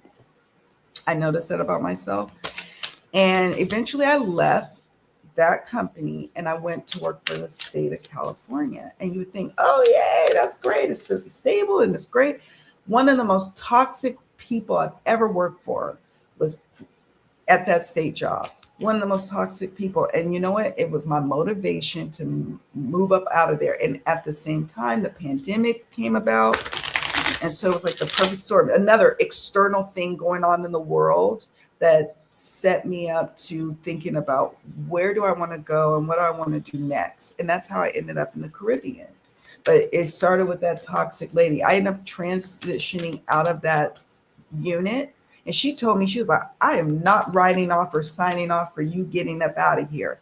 Like hell you ain't. I went over her head and got it signed off and went and worked for another unit, much more peaceful. But then the pandemic happened and I was like, I don't want to die without doing work that I really am called and love to do. I deserve to be financially independent. That is your affirmation to work with. Work with it for the next 6 days, especially morning and night, and then see how things start to shift and unfold in the next 6 weeks or so, based on the 6 of Cups and the 6 of Wands. By late autumn, you should really see some big changes in your career path. I hope that helps. I really love your question because a lot of us are dealing with that. A lot of us. So on point. Big corp layoffs are so common, like a plague or a summer cold. I hope when this matrix falls, these companies will not have so much carte blanche to toss people away like trash. Exactly. Just discard them.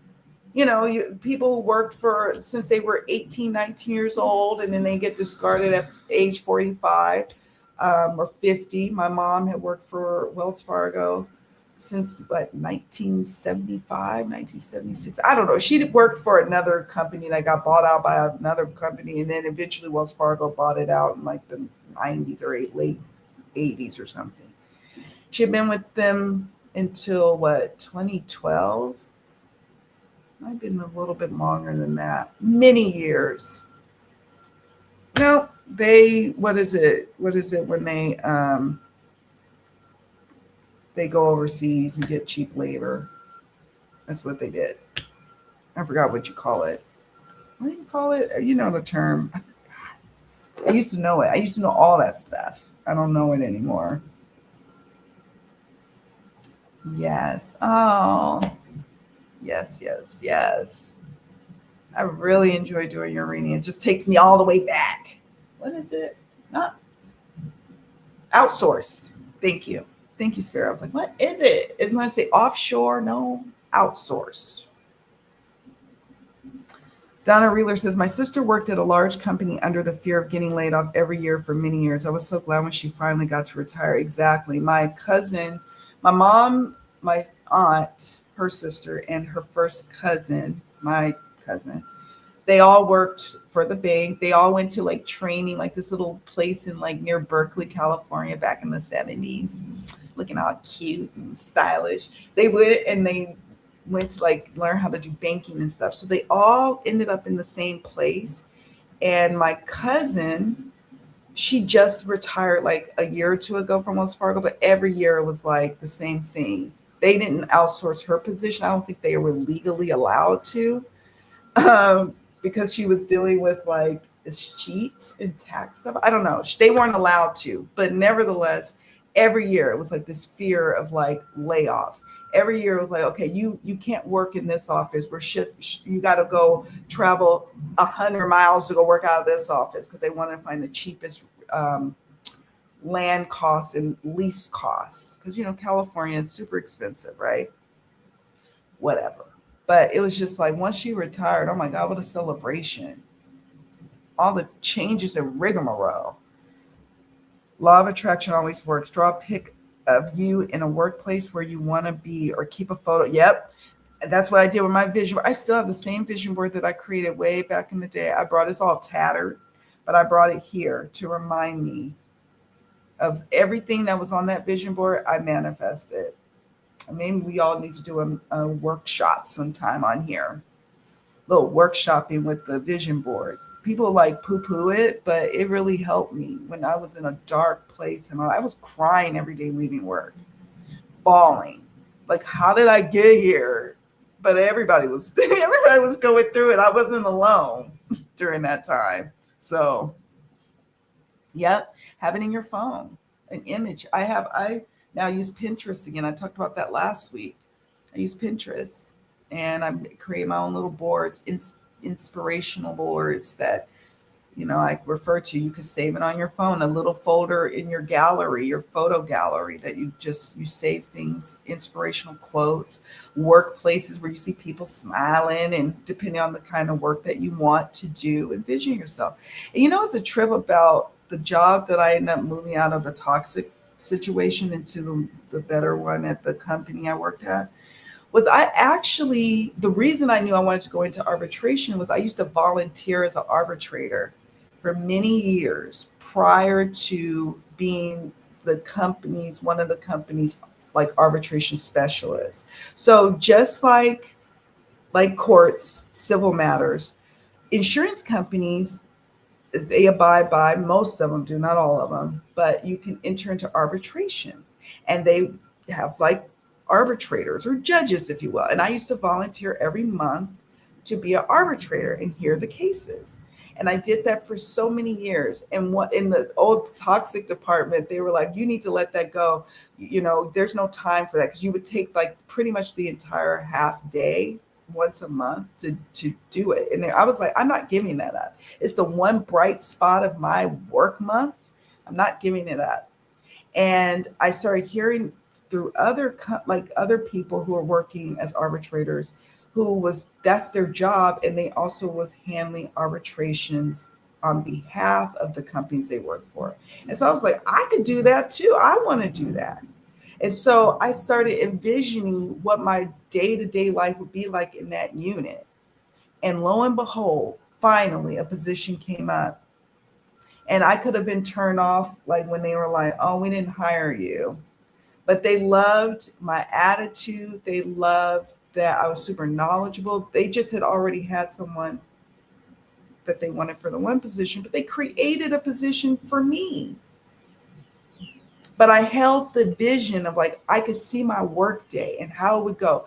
Not stressed out. Like after you eat, you all stressed out. Like from lunch and you go to work and then there's some kind of chaos going on and you're like, oh my God. I didn't want that in my life anymore. And slowly but surely I made my way to the life I wanted at work. Adam, it's crazy. Restructure every year, achieving very little with higher costs, driving the economy to bullshit and huge claims of success. Crazy nonsense. Yeah, and then they're like, look how much money we saved. And then they have their little quarterly meetings, and then they herd us all the little, the worker bees. Like, look, I know it's been painful. I know we had a lot of layoffs and this or that, but look how much money we saved. What does that translate to me? Because I'm still working like a dog, and what my raises are not up to par. And I'm sorry, the cost of living has shot through the roof, and my salary has stayed stagnant, and y'all are, taking home big corporate bonuses. I'm not understanding. And so it just is, I relate. I've been laid off 4 times by big corps, if you can believe it. I survived, pivoted, still carried on, largely alone, no help, no family here, but with good friends, tarot and astrology as support. Oh, yes, Adam. I know it. I was the one, managed to make it through the layoffs, but I was the one that was left behind, sad that my friends got laid off, taking on their workload, the other folks' workload, this other department's workload, and stressed out, sick, you still working. It just like, how fair is this? This is terrible. Terrible. Yeah, got you. Yep. I also totally changed my life for the better after being laid off. Sometimes, okay, this is gonna sound bad, but I would be like, am I gonna get laid off? I can give me some unemployment for a bit. I can like relax. I can finally have some time off. And of course, I didn't get my wish. They were like, oh no, you gonna stay. I'm like, damn it. Because I can envision myself having some time off or just a breather for a minute, but nope, they wouldn't. It was almost like they could sense that I wanted to be laid off. And then they could sense the people who didn't want to be laid off, and then they laid them off. I don't know. It was just a mess. We spend so much time at work. That's not what we were born for, to work to the 9 to 6 bone for the basics. This matrix has it all inverted. I know. And we need to see, the distractions of it all.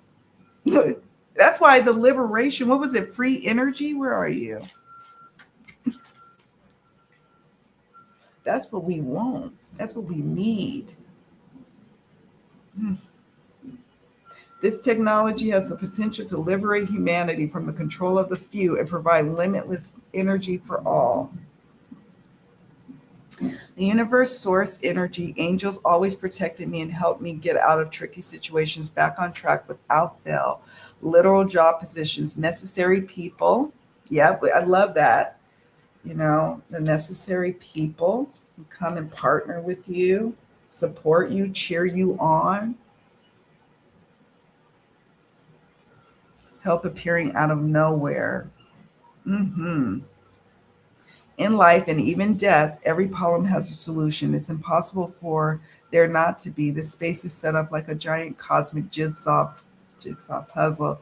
It's just finding the right answers or solution.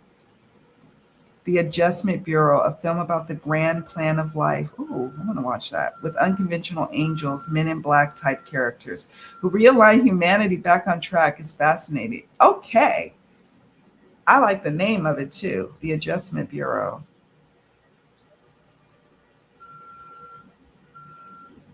Yeah, you asked a delicious question.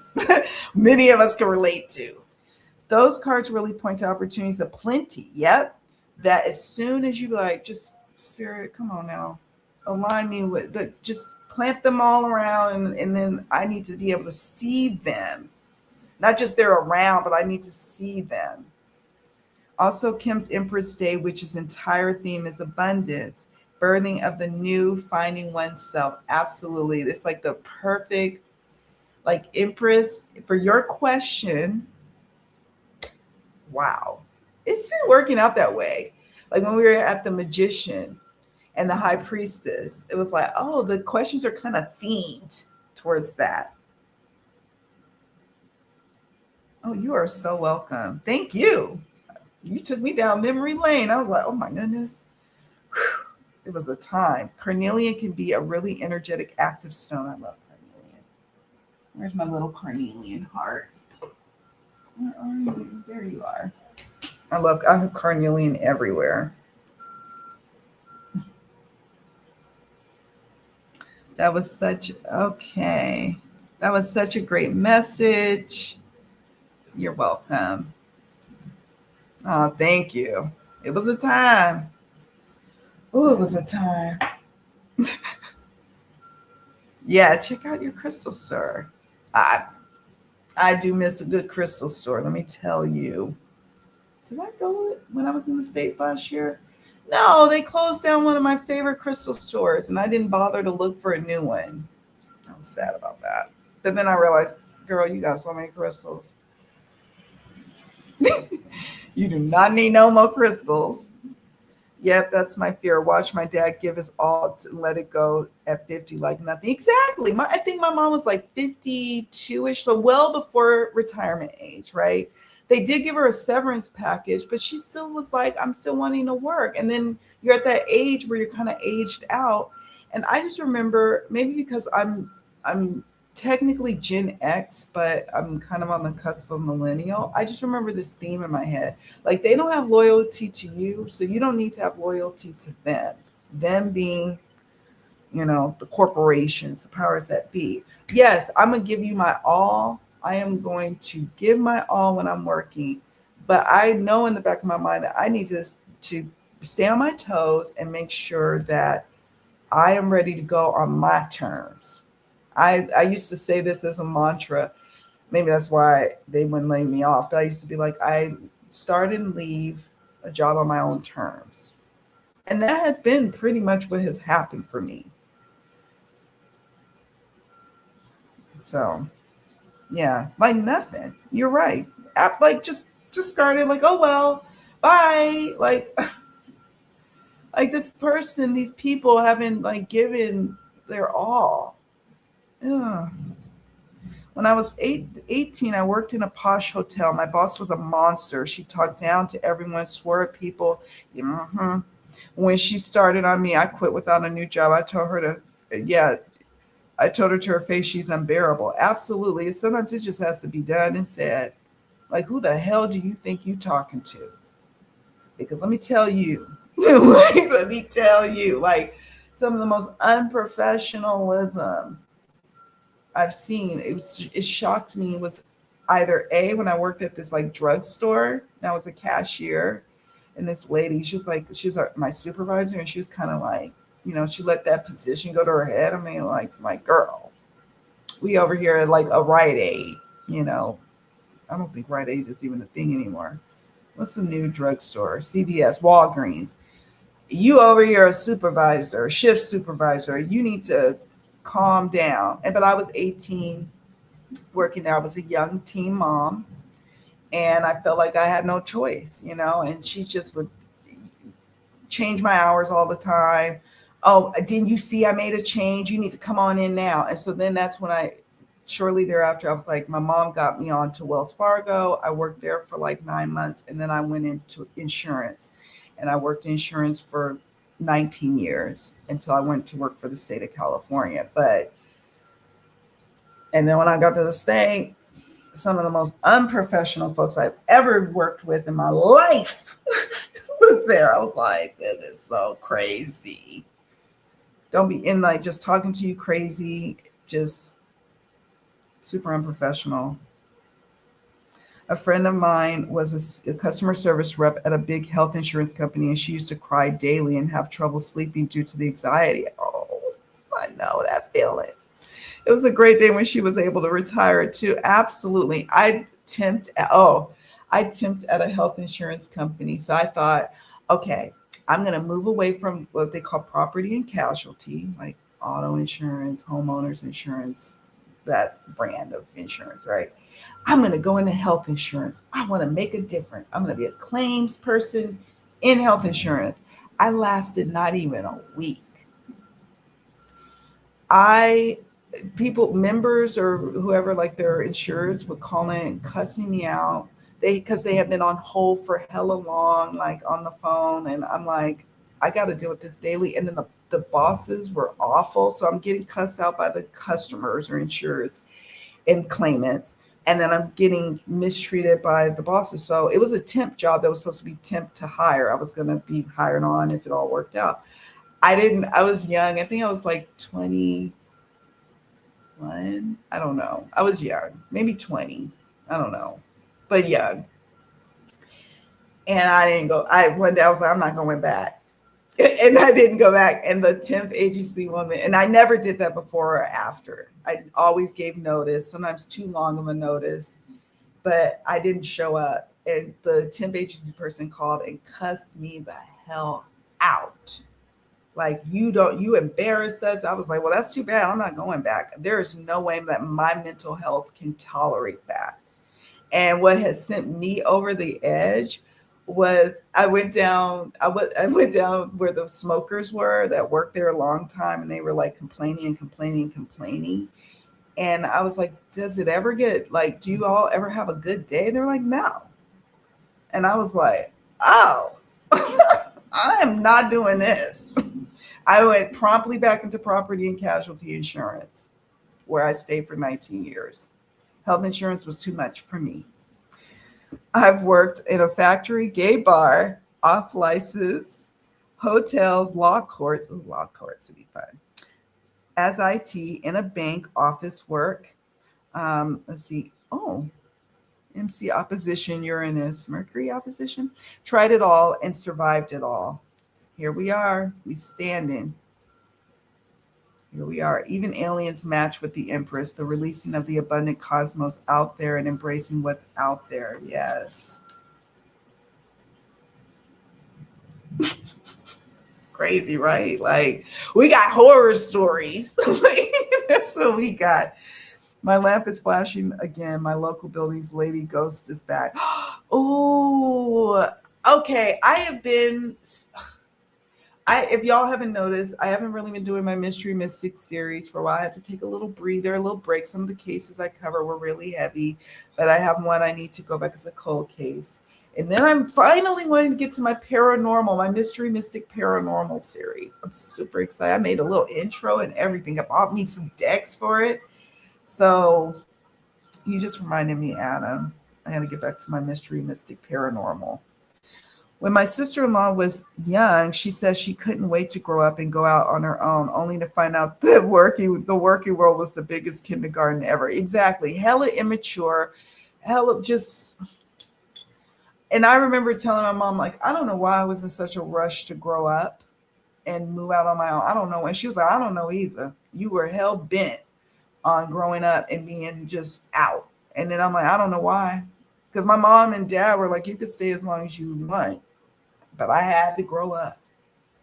And then I found out. I found out. I was like, ooh, it's rough out there in them adult streets.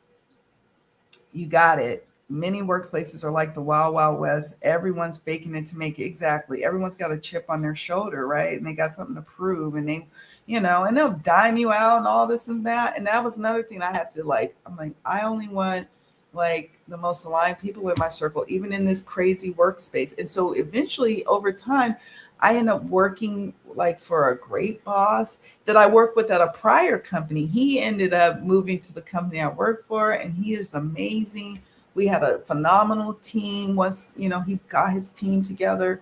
And so it just goes to show that, yeah, your current circumstances could be one way, but they can shift at any moment. And you want to be ready for that shift.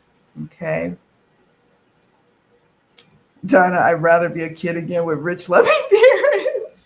But my parents weren't rich. They were like, they're middle class, and um, but they have a room. We have my old bedroom, and sometimes I'm like, even now, I'm like, can I just come back? Can I come back and just stay? I'll work and contribute, but there's something about the security of your parents. You know, they probably like, no, girl, that ship has sailed. Woo, this is a time, y'all. I was thinking like, oh, today I'm gonna teach on the Empress and lead on that, and then do a few readings, and I'm gonna be in and out. I know in America it's a holiday weekend, and for those who celebrate, have a safe and happy 4th of July. If you celebrate, one last thing about that. So I'm originally from Oakland, California, and my sister-in-law is really struggling because, and she probably like, why are you sharing this? But I'm sure she would. It was a struggle for me. Like they would buy these bomb sounding things, like they're called M1000s. I think that's what they're called. Not your typical fireworks sounds. Like it would sound like like it would sound like a bomb goes off. All the alarms, car alarms, house alarms in the area would start going off. And you could be like, one time I remember one went off and I couldn't even hear for a minute. Like it took a while for the hearing to come back, and she was just like, I'm so overwhelmed. One went off, and was coming home from work yesterday. She's like, I don't know what I'm going to do. And the dog, their old dog, is hiding already. And usually in where I live in California, this is going to be an all month thing. So you all just take care of yourselves. Get you some ear plugs if the fireworks going off all the time is bothering you. Do what you need to do to, do what you can. Like I think she says she's planning on leaving the city for the weekend, and that's probably best because there's some serene places in California you can go that all that ain't going on. But I just remember it was like startling, and the animals are startled, and I mean there's great things too. You could barbecue and all the things. That's fun. But take care of yourselves. Be safe. There could be also drunk drivers out there. So, be vigilant. Get your stuff from the store and stay at home or go out of town. Be safe.